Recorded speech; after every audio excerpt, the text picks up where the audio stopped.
Actually, this was meant for collaboration fan art drawing between me and my friend Joanne, in which she will draw Shanks and his twin from One Piece.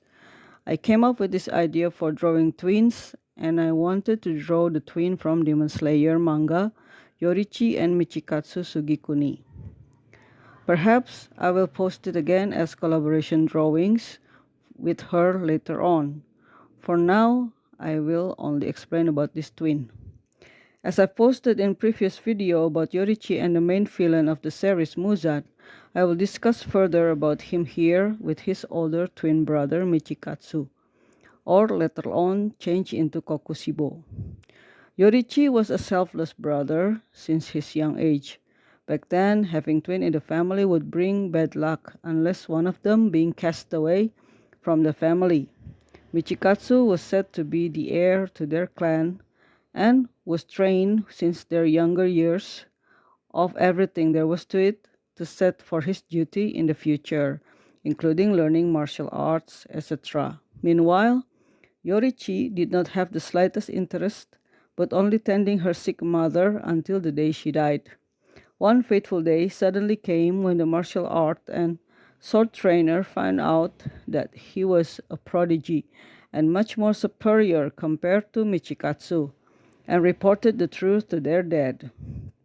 This reality turned Michikatsu worried for his future and felt a huge inferiority towards his younger twin brother. Yorichi, who realized this situation, chose to leave the house and disappeared to make everything right for his older brother.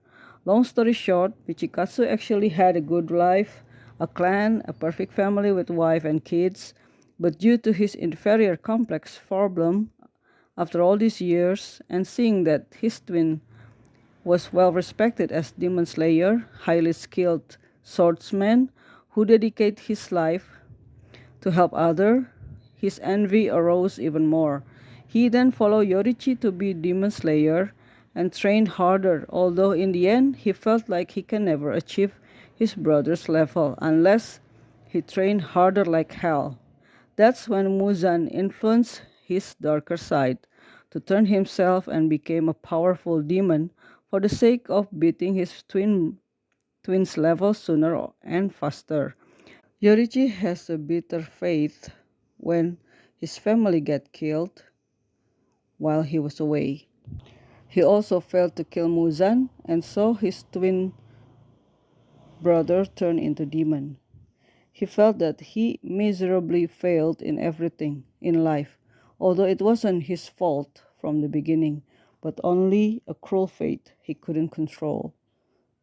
Michikatsu had ignored these facts and chose to become Kokushibo, the six-eyed demon, and second powerful demon after Muzan. He just fed his ego and inferiority all these years towards Yorichi. Therefore, when one day they met again, and he still couldn't beat him in the sword fight, but instead only seeing him died of old age in front of him, it didn't move him or made him realize that he had lost more than what he gained for life. He only realized everything was too late after hundreds of years later, after seeing his own reflection in his opponent's swords of how scary, ugly, pathetic monster he had turned to be. I like how selfless, humble, sincere, and helpful Yorichi was as a character despite his prodigy nature in the story, who can accept everything for himself, although sometimes being so afraid of disappointing others. Although being a good and kind person didn't always return to you in a good way, but at least his character showed an example of good impact in the society from his deed, and he was remembered for his legacy. As for Kokushibo, had turned into nothing but a shell of demon, filled with hatred and envy, who denied the harsh truth about his life until he saw himself as monster